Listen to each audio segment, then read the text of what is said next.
You know, so if you spend the night out in a fish house, you don't want to make it a survival competition. You want to be comfortable. You want to have fun. And so, you know, just a few things that you have to have if you're going to spend the night. First off, a rubber floor mat. You can use exercise mats. You can use the floor mats that piece together, but something that'll insulate you from the ice and also keep you from slipping. I mean, when you shovel down to the bare ice and, you know, you've got a heater running for several hours, I mean, you're going to have a big water puddle. And so you definitely want to have a rubber mat. You know, you want to be comfortable when you're out here. And so this here is the Jason Mitchell 600. It's available exclusively at Shields, and it's a very large fish house, pretty big footprint, you know, for sleeping 2 or 3 people, you know, when you put your cots out. If you're just fishing without cots, you know, you can fish 4 to 5 people out of this pretty comfortably, but 900 denier fabric, 90 grams of insulation, so it's by far one of the warmest hubs that you're going to find in the industry. And the other thing is it's a heavy duty and rugged shelter in the sense that it's got the largest hub assembly. And it also has 11 millimeter flex tested poles. And so it's got the heaviest poles, the biggest hubs, and it's the warmest fabric. And so if you're going to be spending the night and if you're going to be out in some brutal, tough conditions, definitely make sure that you have the equipment, you know, to be out here.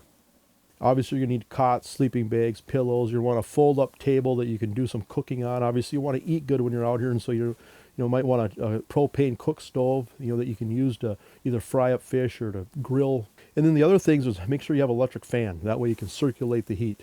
You know, when we're out here ice camping, you know, the equipment that we have, the warm shelters, the insulated hubs, probably the most important piece of equipment we have out here.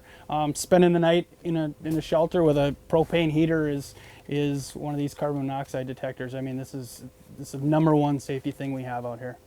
You know, you can trick out your hub with a lot of the hub accessories. You know, and these hub lock systems, they'll work on any type of hub. It doesn't have to be a clam hub for these to work, but basically you just unscrew the plate on the hub and you put an adapter plate. And so you can use rattle reels, you can have lights, you can have rod holders. There's all kinds of different types of accessories that you can use with this hub lock system.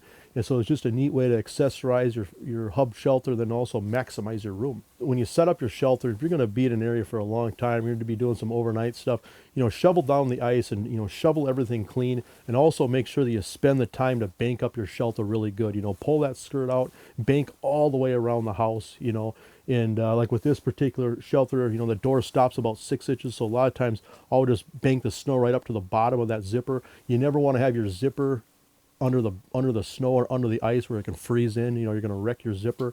And so make sure that you bank right up to the bottom of that door and pull that skirt out, bank up this shelter good. And I tell you, with any type of a buddy heat or any type of a heater system, you're going to be really comfortable. I mean, you're going to be toasty inside this shelter. You know, so if you're going to do an overnight ice camping trip, or if you're just going to be out in brutal conditions, or say you might deal with 20, 30 mile an hour winds, or you might deal with temperatures that are well below zero, you can definitely appreciate the ruggedness and the insulation in this particular shelter.